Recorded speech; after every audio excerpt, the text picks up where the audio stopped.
जो भी प्लेयर अब डोमेस्टिक क्रिकेट नहीं खेलेगा उसे आईपीएल खेलने का मौका भी नहीं दिया जाएगा। कुछ इस तरह का फैसला बीसीसीआई ने लिया था उन प्लेयर्स को ध्यान में रखते हुए जो कि इस समय आईपीएल की तैयारियों में जुटे हुए हैं, लेकिन उनके पास अपनी अपनी रणजी टीम्स के लिए खेलने का समय बिल्कुल नहीं है। इसमें नाम सबसे आगे ईशान किशन का आता है, जो कि पिछले कुछ समय से टीम इंडिया से लगातार बाहर रहे हैं, लेकिन इस समय वो हार्दिक पांड्या और कृणाल पांड्या के साथ आईपीएल की तैयारियों में जुटे हुए हैं, लेकिन उनके पास भी अपनी रणजी ट्रॉफी की टीम यानी कि झारखंड के लिए खेलने का समय बिल्कुल नहीं है। इसी को ध्यान में रखते हुए बीसीसीआई अब थोड़ा सा सख्त हो चुकी है और उन्होंने इस तरह का फैसला लिया है कि आईपीएल से पहले अगर कोई भी खिलाड़ी कुछ डोमेस्टिक मैचेस नहीं खेलता है तो उसे आईपीएल खेलने का मौका भी नहीं दिया जाएगा। लेकिन अब ऐसा लगता है कि बीसीसीआई का ये रूल कुछ खास खिलाड़ियों के लिए है और बाकी कुछ ऐसे खास खिलाड़ी हैं जिन पर ये रूल लागू नहीं होगा, क्योंकि हाल ही में एक सवाल बीसीसीआई से पूछा गया हार्दिक पांड्या को लेकर, जो कि पिछले कुछ समय से सिर्फ या तो टी20 क्रिकेट खेलते हैं या तो सिर्फ आईपीएल खेलते हैं और रेड बॉल क्रिकेट से तो उन्होंने पूरी तरह से दूरी बना ली है।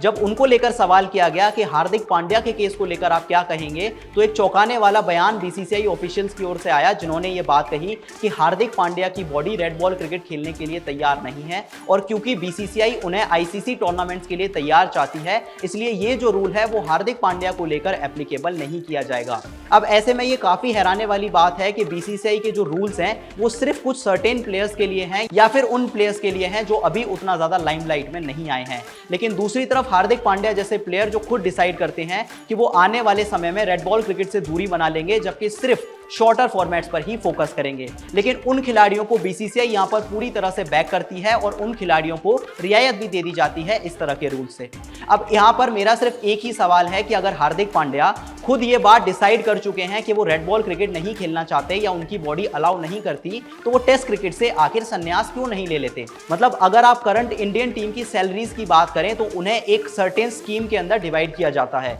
सबसे पहले A+ खिलाड़ी आते हैं जो कि सारे फॉर्मेट्स खेलते हैं और उसके बाद A कैटेगरी के खिलाड़ी आते हैं जो कि कम से कम 2 फॉर्मेट्स खेलते हैं और उसमें most likely test cricket compulsory होता है। और आपको यह बात जानकर हैरानी होगी कि हार्दिक पांड्या को A कैटेगरी में ही रखा गया है। इसका मतलब ना सिर्फ उन्हें 2 फॉर्मेट्स खेलना मैंडेटरी है, लेकिन उसमें से टेस्ट क्रिकेट का होना भी बहुत जरूरी है। लेकिन पिछले कुछ समय से ना ही वो टेस्ट क्रिकेट खेलते हुए नजर आए हैं, ना ही वो टीम इंडिया के लिए बाकी फॉर्मेट्स खेलते हुए नजर आए हैं। उनका जो फोकस है वो सिर्फ टी20 लीग्स को लेकर है और जब आईपीएल आता है तो हार्दिक पांड्या पूरी तरह से फिट हो जाते हैं। दूसरी तरफ बीसीसीआई भी इस तरह के खिलाड़ियों को इतना बैक करते हैं कि जब वो आईपीएल खेलने के लिए तैयारी करते हैं तो बीसीसीआई उन्हें इस तरह की रियायत दे दी जाती है कि उनकी बॉडी रेड बॉल क्रिकेट खेलने के लिए तैयार नहीं है, इसलिए उन पर इस तरह के रूल्स एप्लीकेबल नहीं होंगे। इसके अलावा अगर ईशान किशन या बाकी खिलाड़ियों की बात करें तो उन पर बीसीसीआई सख्ती बरतता है, लेकिन हार्दिक पांड्या जैसे खिलाड़ियों को छूट दे देता है। तो यहां पर हमारा सिंपल सा ये लॉजिक है कि अगर